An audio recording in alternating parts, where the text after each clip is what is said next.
जय हिंद दोस्तों, मैं कीर्ति कुमार आप सभी का कीर्ति कैंपस में हार्दिक स्वागत करता हूं। आज का जो हमारा विषय है वो है ताम्रपाषाण काल। इस इतिहास की श्रृंखला में ये दूसरा वीडियो है।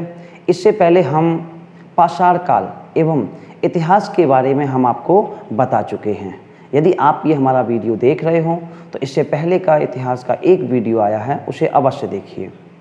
इसके साथ साथ जितना भी हम जो पढ़ाएंगे उसका आपको पूरा पीडीएफ नोट्स मिलेगा, जो इसमें डिस्क्रिप्शन में मिल जाएगा। इसके साथ साथ आप एक एप्लीकेशन प्ले स्टोर से डाउनलोड कर सकते हैं कीर्ति कैंपस, एवं टेलीग्राम कीर्ति कैंपस से भी जुड़ सकते हैं।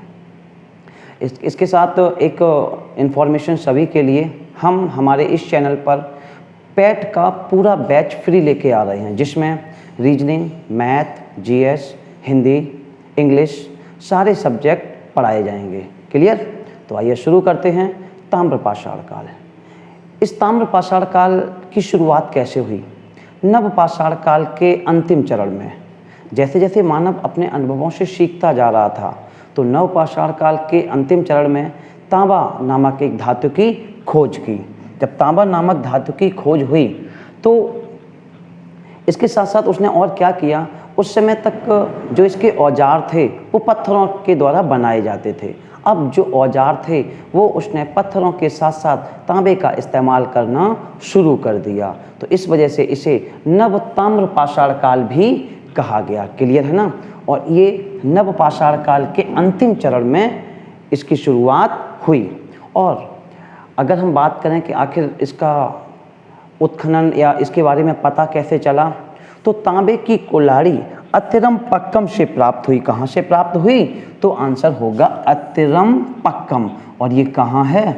ये है बंधु मद्रास में। ये क्वेश्चन आ चुका है कि तांबे की कुल्हाड़ी, और ये हम पहले वाले वीडियो में पढ़ चुके हैं। क्या? कि पहला औजार जो मानव ने बनाया वो कौन सा था? वो कुल्हाड़ी था। अब तांबे की कुल्हाड़ी कहाँ से प्राप्त हुई? तो आंसर होगा अतिरमपक्कम। और ये किसके निकट है? ये मद्रास के निकट है। क्लियर है ना? तो एक क्वेश्चन और आता है कि सबसे पहले किस धातु का मानव ने औजारों के साथ यूज किया? तो उसका आंसर होगा तांबा। क्या होगा इसका आंसर? तो इसका आंसर होगा तांबा। इतना क्लियर है ना? बिल्कुल। अब अगर हम बात करें कि ये सभ्यता कैसी थी, नगरी थी या ग्रामीण थी, तो नवपाषाण काल के अंतिम चरण में बड़े बड़े हमें गांव देखने को मिले। तो इस वजह से ये मान लिया गया कि ये सभ्यता कैसी रही होगी? ये सभ्यता ग्रामीण रही होगी। कैसी रही होगी ये सभ्यता? तो ये सभ्यता पूरी तरीके से ग्रामीण थी। क्लियर? हम आर्यों के बारे में आगे पढ़ेंगे। इसके बीच में हम जो और संस्कृति पढ़ेंगे वो हड़प्पा संस्कृति के बारे में हम जानेंगे। वो नगरीय संस्कृति थी। तो ये भी इसमें अंतर है कि पहली बार बड़े बड़े गांव हमें देखने को मिले।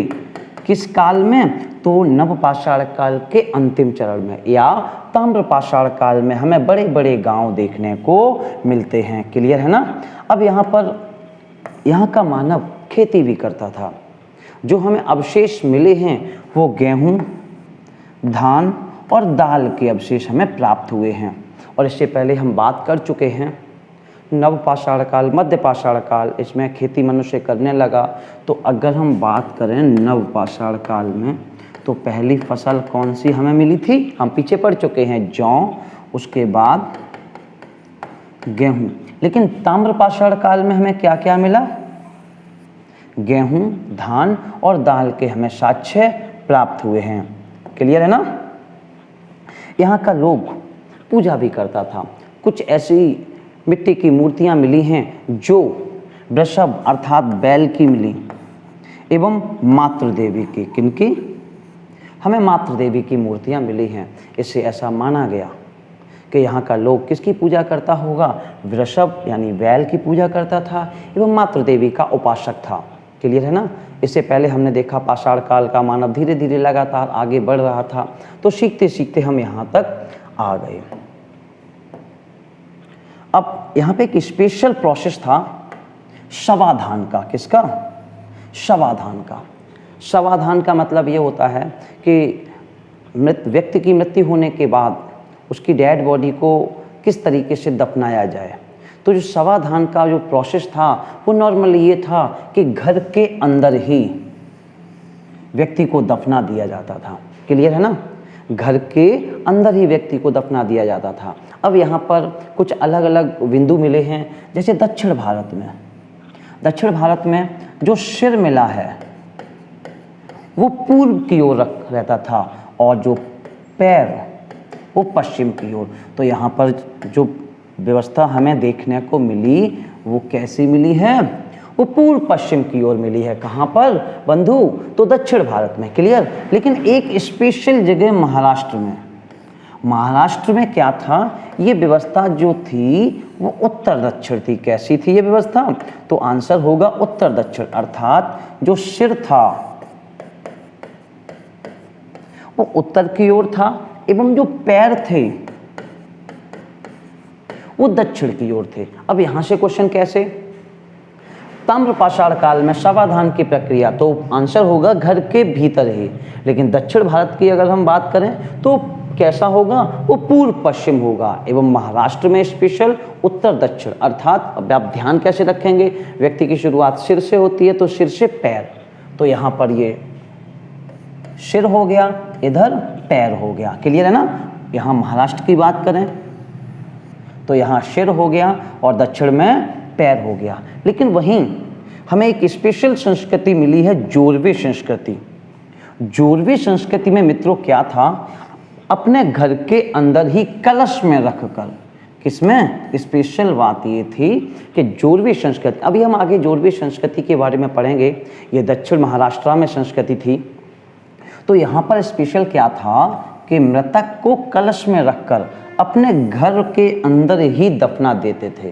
क्लियर इतना, ये अपवाद है क्या कि जोरवे संस्कृति के लोग, कहाँ के लोग, तो जोरवे संस्कृति के लोग क्या करते थे, मृतक को स्पेशल किसमें, कलश में रखकर घर के अंदर ही फर्श में दफना दिया जाता था। इतना क्लियर, बिल्कुल। इसका आपको स्क्रीनशॉट लेने की ज़रूरत नहीं है, हमारा पीडीएफ आपको मिल जाएगा। अब इसमें स्पेशल क्या हुआ, इस नवताम्रपाषाण काल में सबसे पहली बार मृदभांड, और स्पेशल कौन से, वो मृदभांड जो थे वो चित्रित थे। चित्रित माने चित्र से द्वारा मृत कहाँ मिले, इसी ताम्रपाषाण काल में इनके अवशेष हमें देखने को प्राप्त होते हैं। क्लियर।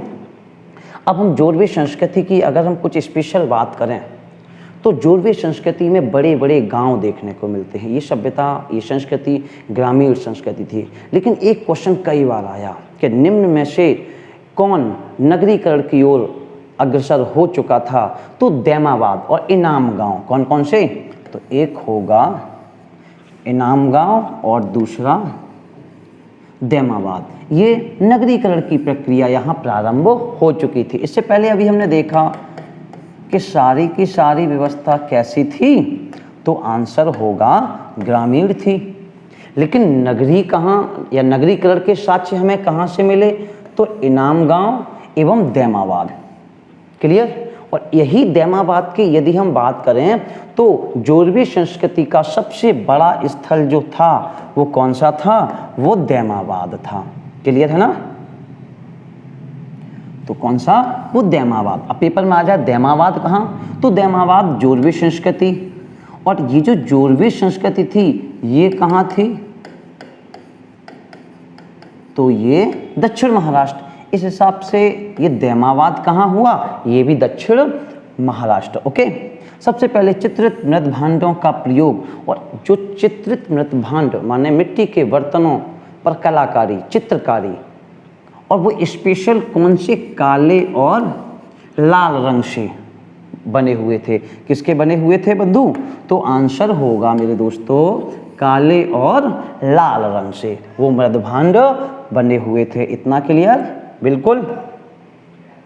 स्पेशल ये भी है कि यहाँ सोने के आभूषण हमें प्राप्त होते हैं। किसके आभूषण, सोने के आभूषण सबसे पहले भारत में अगर कहीं देखने को मिले तो वो जोरवे संस्कृति में देखने को मिले हैं। इसके बाद हम सैंधव संस्कृति पढ़ेंगे, वहाँ भी कुछ मिला हुआ है, आगे पढ़ेंगे। तो ये स्थित कहाँ पर थी, ये दक्षिण महाराष्ट्र में संस्कृति थी। इतना क्लियर। तो यहाँ से कैसे, यहाँ से सबसे ज़्यादा जो क्वेश्चन आया है वो दैमाबाद एवं इनाम गांव, यहाँ पर नगरीकरण की प्रक्रिया शुरू हो चुकी थी। इन दो स्थलों को छोड़ दिया जाए तो नवपाषाण काल के बाद जो समय था वो पूरा का पूरा काल वो ग्रामीण संस्कृति, ग्रामीण सभ्यता से प्रेरित था। बड़े बड़े गांव देखने को मिले हमें। अब यहाँ पर कुछ प्रमुख ताम्रपाषाणकालीन हमें संस्कृतियाँ मिली हैं। इस संस्कृति की जो हम ट्रिक है वो आप ऐसे तैयार कर सकते हो। आकाश प्रमार जी, इसमें क्या मिला है, आज से आहार संस्कृति। कौन सी संस्कृति, आहार संस्कृति। और आहार संस्कृति कहाँ पर थी, ये राजस्थान में एक जगह है उदयपुर। कौन सी जगह है, तब आंसर होगा उदयपुर। क्लियर है ना। दूसरी संस्कृति हमें कायथा मिली है, और ये जो कायथा संस्कृति थी ये चंबल नदी घाटी क्षेत्र में या चंबल बेसिन में हमें मिली है। कौन सी संस्कृति, तो कायथा संस्कृति। क्लियर इतना।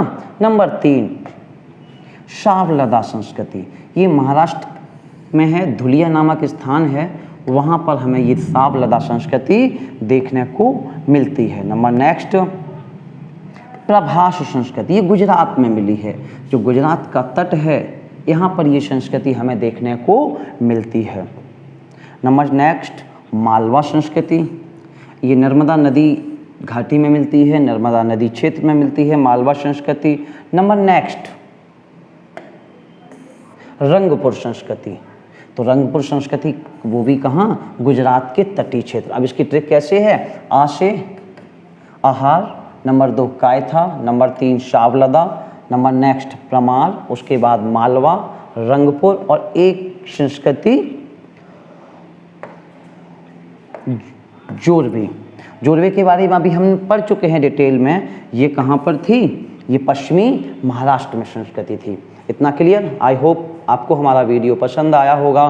इससे पिछले वाला वीडियो भी आपको पसंद आया होगा। यदि आपको हमारा वीडियो पसंद आया हो तो हमारे चैनल को सब्सक्राइब कीजिए, वीडियो को लाइक कीजिए, शेयर कीजिए, कमेंट कीजिए।